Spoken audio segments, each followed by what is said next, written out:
والسلام على أشرف خلق الله محمد بن عبد الله وعلى آله وصحبه ومن والاه. I would like to welcome all of you today on the second talk in the Islamic Awareness Week. In today's talk, Brother Abdullah will share with us the story of his journey to Islam and what made a boy at the age of 10 questioning his life and then converting to Islam. Brother Abdullah is a former Christian Portuguese descent.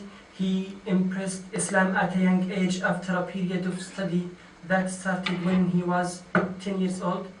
He has continued to study Islam in depth ever since.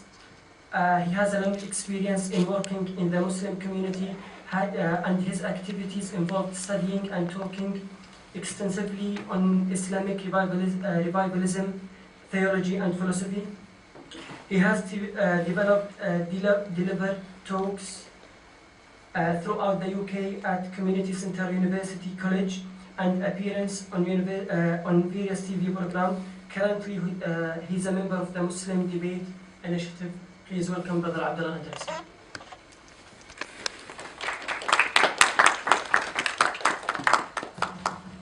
Can everyone hear me okay? Oh, yeah, I can hear myself. Right.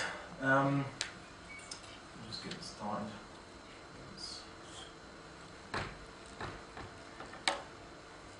بسم الله الرحمن الرحيم الحمد لله رب العالمين والصلاة والسلام على النبي الكريم محمد وعلى آله الطيبين وصحبه الصالحين. Assalamu alaikum and greetings to everyone for attending this talk where I'm asked to talk about myself, oddly enough. And if anyone sees the kind of events that I do, I talk mostly about very emotionless and bland subjects. And now I was thinking how I'm going to talk about myself in that situation. In terms of, I suppose, my life and my encounters with Islam and my encounters with religions and my encounters with background, I suppose the interesting question is, and I suppose what we come here today to really try to understand, is not whether I'm, as Abdullah, embrace Islam or not, but rather why anyone would embrace Islam, or why anyone would question the faith or the ideas or the culture of which they grew up in, and take a different turn in life, a different course in life. I never envisioned myself, certainly 20 years ago, being a Muslim. I didn't really know much about Islam. I was a typical, I suppose, school kid at the time, interested in football, although not so much, supporting England through their many defeats in the international arena, and feeling the pain as everyone else did, seeing that, which was a very strange and curious effect, looking back on it now. And I suppose I came from a central London background. My mother is from Portuguese descent. My father came from my side. I think it's a feedback loop. I think it's the microphone. Oh, okay. Only all problems in life are solved so easily. Right, so there I was as a school kid. My mum is from a Portuguese background. My father comes from a French background. But I've been associated mostly in my life with my Portuguese background. I go to Portugal every year. I speak Portuguese, or I also speak French as well, actually. And in that sense, I was always, in some ways, an immigrant or a second-generation immigrant to England. But because I was white and spoke English like a typical Londoner, I viewed myself as English or English white. So that was kind of the background at that time. And basically growing up in that situation, I was trying to think what made myself different, what made me different from everybody else, that I took a different direction in life. I went to church for Mass, as everyone else did. I went to a Church of England school. I didn't know the difference between Catholics and Church of England at the time. They all looked Christian to me. And in that situation, I learned about religious values in the Mass every week. I was inculcated with morality at school, at home. My household environment was generally, my mum was very permissive of myself, so she wasn't too strict on me, but my father was more strict on myself than my mum. But mostly because he was very protective, and my father had that kind of paranoia that something would happen to his kids, some stranger would pop out from nowhere and hijack me and whatever, or my brother. So in that situation, that was kind of the situation in which I grew up. A typical Londoner child at primary school, which is where the events take place. And for one reason or another, when I was learning about my first encounters with different religions, especially like Muslim, which I didn't really know much about apart from don't eat pork and something about a guy called Muhammad. So that was pretty much the scope and limit of my understanding about Islam at the time. But for me, I just thought Christianity was basically the basic truth which I lived by. I wasn't so much of a practicing Christian, but modern Christianity does not have any law system. There's no comprehensive law. So how do you define a practicing Christian is it's subject to difference of opinion. But I was certainly very devout, and I had a fear of hell. I was always motivated by this fear of hell. It didn't stop me from doing bad things as a kid, but I had a guilty conscience most of the time. So that was one thing. Then at some point when I reached about 9 or 10 years old, a question popped into my head. I'm not exactly sure how or where it came from, but when I was learning about different cultures around the world, I asked myself a simple question. Is my religion dependent on my geography? So is it where I live or where I come from, some accident of birth, some accident of location, culture, immigration, whatever, that determined what I believe and what is the truth? And I thought, well, that can't be. That sounds absurd. If I was born in India, would I be a Hindu? If I was born elsewhere, I'd be a Muslim or a Buddhist or any other, or Rastafarian. If I was born in Jamaica, although not all Jamaicans are Rastafarian, it's a misconception. So, is it geography that determines your belief? And I thought that can't be the case. I have to find out. But then obviously Christianity is actually an exclusivist religion. So other religions, if you follow another religion, then you're destined to hell. You're going to burn in hell. Though there are some more pluralistic Christian interpretations in the modern world, but traditionally that was the case. And I became very paranoid about following falsehood or following something that might not be true, and then paying for it in an afterlife. And so I made my first deal with God. And I remember it was a strange, I don't know if it was a supplication or some kind of prayer. I just said to God that, because I always believed in God, that was unquestionable in my mind. But I said, I don't want to offend you, God, by following something that's untrue, sorry. I don't want to offend you, God, by following something that is incorrect or was made up. So I'm going to leave Christianity. I'm going to depart from my religion. I'm going to still believe in you, but could you please show me the truth, and I'll follow it. I promise I will follow it, and whatever that truth might be, I will tell it to the world as best as I can. Now, when I was 10 years old, I was very naive, and I thought to myself, because it's very culturally accepted that there's one question that no one can answer, which is, what is the meaning of life? Right? Everyone talks. There's like Monty Python did a whole film about it. And that everyone just accepted that what's the meaning of life, a question that can't be answered. So I just took that on face value, and I believed in it. And there were different religions and different beliefs and perspectives. So I said to myself, maybe no one knows what the truth is yet. So maybe if I study all these religions and all these belief systems and every perspective that you can imagine, and I put it all together, I can work out what the truth is and then tell it to the world. Like, me, a 10-year-old boy, is going to achieve something that humans haven't done for thousands and thousands of years. And so as you could tell, I was just a little bit naive as a young kid. So I embarked on my study. I found any book I could find from the local library about any religion that you can imagine. Jainism, Buddhism, different sects of Christianity, cults, Wiccans, white, black magic practices, Rastafarianism, believe it or not, Mormons, Moonies, atheism, and the science, which was quite interesting. There's no connection between atheism and science, by the way, but science was interesting because science always seemed to give answers. And I was looking for answers, and so science was promised it gives answers, and so I thought, okay, I'll use that as a means to find answers for my purpose. And Buddhism had some resonance with myself as well, because in Buddhism, it believes in a search for truth, in a search for enlightenment. So I thought that Buddhism could possibly offer me some aspects, some key ingredients required for my journey to find this truth.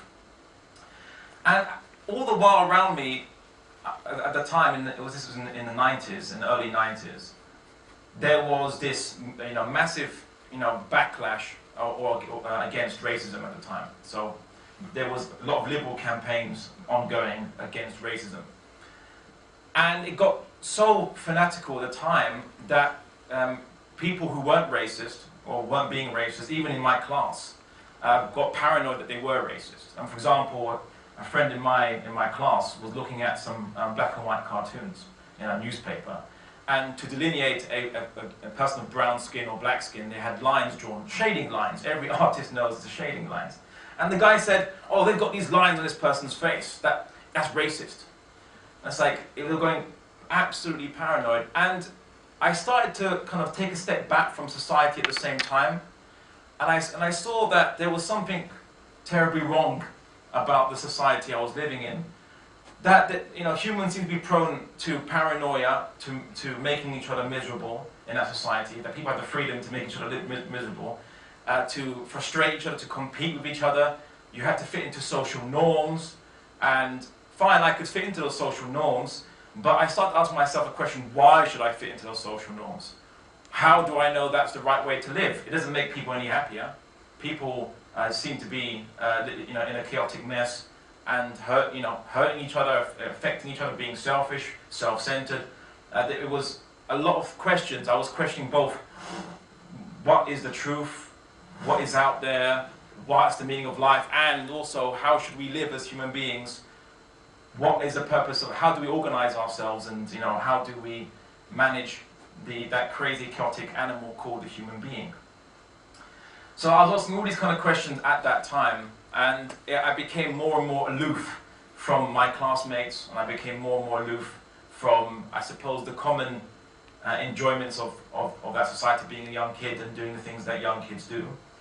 Because they started to become mundane, the world became a bit more mundane for me. It seemed that the more I participated in society, following what I was told to do, what I was meant to be doing, the more I forgot about these questions and didn't see their importance. And no one seemed to ask the same question as me.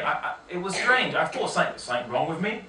Everyone is thinking about how to live their lives, what choice they should make, in what career or profession. No one ever asked themselves why they are living. It's strange. You thought that was the most basic question. If you woke up on a desert island, you didn't know how you got there, and you didn't know what's around you. The first question you said, like, what am I doing here? How did I get here? What's my purpose here? What am I doing here?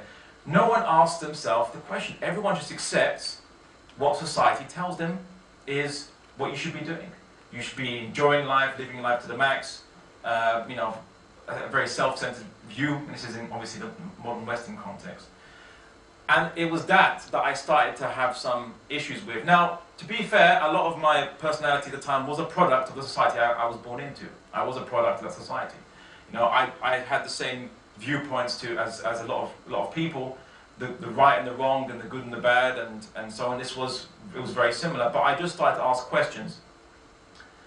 And I started to go through the religions, because the religions I thought was a good place to start.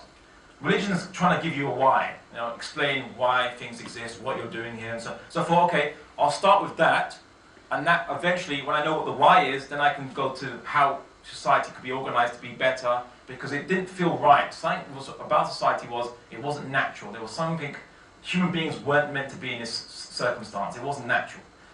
So I went through the religions. I went through Christianity. Christianity had many, obviously, ideas it postulated. I had left all these ideas behind, such as, death, resurrection, the miracles in the flood of Noah, and all these. I left all these ideas behind, thinking that they were similar to, Greek mythology, at the time. I just thought it's just Greek mythology. Greeks had also some, what appeared to be strange ideas about magic and miracles and things. So I thought, okay, there's nothing to substantiate Christianity, and it doesn't seem to be giving any higher laws or things to mankind. No special secret that will explain existence. So I moved on, and I went to Buddhism, thinking obviously that, as I said, Buddhism has this kind of desire to being enlightened and work out what your purpose in life is. But then it occurred to me, Buddhists say that the purpose of your life is to be enlightened. And to be enlightened is to work out the meaning of life, or your purpose of life. But isn't that circular? So the purpose of life is to work out my purpose in life. But I already know my purpose in life, but I don't. And it seems to be circular. And also this karmic system, they didn't believe in a God, but they believe in a system of karma where if you do bad deeds, it comes back to you at some point in this life or next, or the lives. And if you do good deeds, that will come back to you in this life or the next. But what I didn't understand is who instituted that system in the Buddhist worldview. Who's monitoring it, who's checking it, and who's delivering you back your bad karma you did, or delivering back to you the good karma. Who's checking it, and why is it there? And also ideas such as that human beings or our soul originally are divine, or came from a higher being, or possibly, which is actually a Hindu understanding. And there are various shades of Buddhism and Hinduism where they overlap. And in the Hindu understanding, which also believes in seeking enlightenment and reincarnation, they believe that basically we come from God, and we are all split into, we're all parts of God, and we have to go back to God. So our aim is to seek enlightenment that will bring us back to God. But my question was, why did God split up into different pieces? Why are we all ignorant? God's all-knowing, or has infinite knowledge, so why are we ignorant? And why do we have to come to a realization of something to go back to our former state? It didn't make no sense. There was no explanation. It was just, well, yeah, this is what we believe. And say, yeah, but I don't see how, I don't see why, I don't see how God can become ignorant and split into different parts. It didn't make any sense. So I left that one behind, although that was actually much later in my life.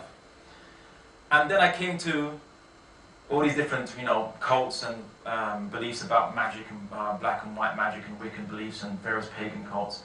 And again, it just seemed like, Greek mythology. And again, at this time I was in my secondary school, so this is around 12 years old, and I was starting my, science classes at the secondary level, and I was reading, GCSE level books on physics, which I absolutely loved. And I thought science will give me some answers. And I believed, actually, funnily enough, I believed in God, but I believed the universe was eternal, because that's what scientists had told me. And it was very strange at the time, looking back at it, because scientists didn't show me an experiment that said the universe is eternal. They didn't show me, how they worked it out, or some mathematical equation they used to get to that, understanding or that concept. Instead, they just said it, and we all trust scientists in our society. Like, they wouldn't lie. They never get anything wrong, apart from everything in physics up until now. So steady state theory for the universe, where they actually believe the universe has always been like this, was popular among scientists. There was a consensus of scientists in the mid-20th century. That was refuted by evidence for the Big Bang. That got thrown out the window. Newtonian physics, believed for hundreds of years, got thrown out the window by relativity and Einstein's discoveries. And of course, quantum mechanics has caused more trouble for scientists who had held on to previous opinions. So, but I didn't know this. I was led to believe, like most people living in the West, that scientists know the truth, and people listen to Stephen Hawking talk about God and talk about, he doesn't know. How would he know about God, or how would he know about the age of the multiverse? Even the idea of a multiverse where there's infinite universes, there is no empirical proof for it at all. It's not mathematically deduced. It's not inferred from any experiment or any mathematical equation. It's literally an explanation that atheist scientists came up with to avoid the requirement for a starting point, an initiator, a creator. But I didn't know that at the time. I believed it. It took actually me into my teenager, when I became a teen, that I actually realized that there was no proof of that at all. And it was quite strange. I believed in science. So this made me unpopular in class because I'd always basically, speak out and say, but why is this wrong? And everyone looks at me like, how dare you question this is wrong? Why are you being such a fusspot? Why are you being the black sheep? And I wasn't scared to say my opinions, and it got me into trouble. And I ended up having lots of fights with people, and they were almost initiated by them. I actually never initiated a single fight in my life, but I just had to finish those fights when they were initiated. But the teachers always thought that I was the aggressive one because every time there was a fight, I was involved, it seemed. But it wasn't my fault, so I said. Now, I suppose then this propelled me to more research and propelled me because basically I wasn't fitting into society. I put that on myself because I made that choice. I thought I'm not going to follow something blindly, but I didn't have any guidance. I had nowhere to turn. I didn't know how to live, what I was living for. My father told me I should be an ambitious, high-flying executive, and that was the done thing. We used to live in a kind of middle-class way, even though we weren't middle class. But apparently in England, middle class is a mentality, not actually an economic class. In America, you have to have a certain pay grade to be middle class. In England, it's just how you act. So if you lift your pinky up when you drink tea, you're middle class. And so my father was propelling me to be very ambitious and to be a successful businessman of some kind. And he acted that part. So I was believing that until I became a bit more older, and I decided that there was nothing substantial about it. Obviously I have to earn money and provide for myself, but I wasn't going to be defined by how my father would define me. I wasn't going to be defined how society would define me. And the person who helped me a lot through all this was actually my mum, because my mum just wanted to make sure I wasn't going to do anything wrong, but she wanted to give me enough space so that I would become whatever I wanted to become. So I think many converts, when you hear many convert stories, they say, oh, my parents reacted very badly when I became a Muslim and it was very difficult. In some cases they get persecuted by their own family when they convert to Islam. In fact, a friend of mine once said that his parents said that I don't mind if you're even Rastafarian or gay or whatever, which was viewed as a taboo by a lot of parents, as long as you're not Muslim. And that was the case. So we were basically worse than religions which are obscure or a sexuality which was considered to be taboo at that time. So there I was, and my mum was very supportive. But my mum, wasn't going to. She didn't believe in Islam, so she wasn't going to encourage me to be a Muslim. But the day I became a Muslim, I always remember it, and it wasn't highly eventful. And in essence, I didn't even know you had to say your Shahada. So when you become a Muslim, you must make a testimony of faith. I thought, when I read it in Islam, I thought it just meant that you had to believe that testimony of faith. I didn't know you had to actually make an official declaration to become a Muslim. And so my Shahada day was basically me going up to my mum in my house, actually in the corridor, and saying, Mum, I think I'll be a Muslim. And she's like, all right, dear, whatever. And like a passing fact, you know how parents are with their kids. Yeah, oh yeah, you're a little soldier, that's great. Or you're a fireman, yeah, that's great. Yeah. And they thought, oh, it's a, passing fad, just a passing fad. 16 years later, I don't think she thinks it's a passing fad anymore. But that, in essence, that was actually when I was 14. Now, I know you might think, but Abdullah, you haven't told us how you actually came into Islam, what persuaded you. It was actually a very gradual thing. You become a Muslim, and then you realize you become a Muslim. That's how it works. It's not like you become, you realize that you must be a Muslim, then you convert. It's rather you realize at a point that you're already a Muslim, and then you convert into Islam. And that's what most converts are. You actually already are a Muslim by the time you convert. I didn't know about the Shahada at the time, as I said. But when I encountered Islam initially, so I'm going to rewind the clocks from that point of my Shahada day to about a year. The first thing I encountered about Islam was, obviously, believed in one God. It was very simple. And I thought, because Islam is so simple, it doesn't have much truth in it. There must be something secret. There must be a secret truth that no one knows. Like in Buddhism, it promises a secret truth, and this is what a true religion will tell you the secret truth, or a true way of life will tell you the secret truth. And Islam just seems to be just like, yeah, God made us, and we're here to worship Him. There you go. And there's 5 pillars of what you practice. But that's too simple. It's too simplistic. No. Islam can't be the truth. There must be something deeper I'm not seeing here. And then one day I bumped into just this one concept. At that time, there wasn't this, hatred against the Sharia or Muslims as much as it is today. In fact, at that time there wasn't much known about Islam, and the media weren't demonizing Muslims as heavily as they were demonizing them now. So at that time, all I knew about Islam in its kind of overt manner was just the woman's hijab. That's all I knew about Islam. And at the same time, and you might think, what's this got to do with my talk? There was a series on TV called Ali McBeal.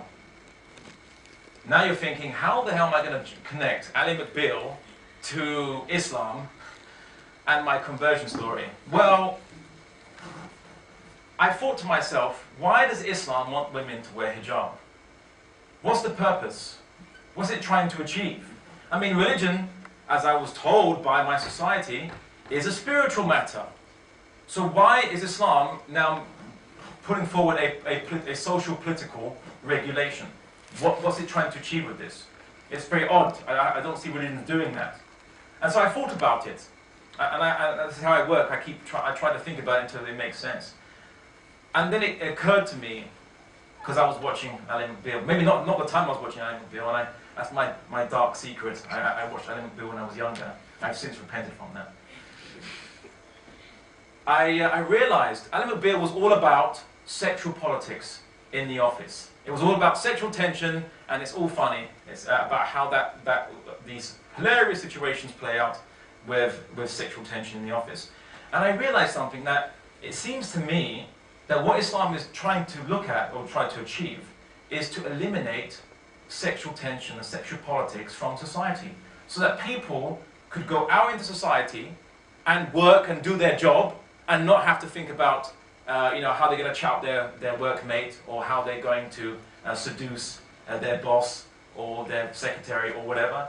I thought, yes, the office isn't for sex. What a radical idea. And that's what it hit me, that Islam actually was trying to do something good in society. And I thought, if we have a purpose in life as human beings, then surely this purpose in life must address every aspect of human life. You know how secular society tells us that, yes, religion over here, human life over there. So how you live your lives, your society, your government, all these political issues are detached from religion. So how we live our life is detached from why we are living, and why we are living our lives. Makes no sense. I don't know why people accept this, but it's accepted truth. And I believed that until Islam pointed out to me that you believe in a purpose. This purpose has ramifications for every aspect and every level of human existence. And then it piqued my interest. If Islam says something good like that, what else does Islam say? I'm curious. And my natural state was of a skeptic. So the reason why I went through all these different religions, researching it and discounting it, was I was trying to find things to discount. Because I was trying to eliminate the inconsistencies and falsehoods and find what is the truth. And so I approached Islam with the same method. I tried to find holes and gaps and inconsistencies in Islam. Phenomena of nature that Islam doesn't explain or can't explain, or it seems that nature is bigger or grander than Islam could encompass or provide narrative for. But it seemed in every situation, in every aspect that Islam addresses, it made sense, it fitted together with its sort of holistic worldview, and it seemed to explain human existence. I'll explain further. We have free will, right? We have the ability to choose. No, inanimate objects like the table and the chair don't have the ability to choose. So, if God exists and He made us, then there must be something significant about our ability to choose, related to what He intends for us to do. So whatever our purpose in life is, it must be connected with our ability to choose. So what does God want us to choose? And of course, you know, we live and we work within life's affairs, and everything in the universe, like human beings, everything in the universe has laws, like laws of physics. I told you I like physics. So I really, you know, inanimate objects have laws, we have laws, a natural law of human existence, if you will. So surely then, there must be a relationship between our natural law of what something should be intended for us and our ability to choose. And it seemed, and then Islam said that God created us to worship Him, to submit to the law, the laws intended for us, like everything in creation submits to its natural laws. So we have a natural law about human beings created, well, part of our creation, and we should submit to this natural law so that to sanctify the Creator who made us, because everything in creation fulfills its natural law, and hence it echoes the might and the glory of the Creator who made them. And it seemed to make sense. All these aspects were actually mind-blowing, and they seemed to make sense. So we were not here. I was told by liberalism, by the state ideology, that the purpose of life is to enjoy life. Your purpose of your life is to enjoy it. I was told this. I believed it. I was self-centered. I was selfish. But how the culture is, I have to pretend that I'm not selfish, but I was like everyone else I knew. And of course, when you know in these comedies that you watch on TV, when people act selfishly and everyone laughs at it because you're not meant to do it openly. You're not meant to openly declare that you're selfish. You had a self-centered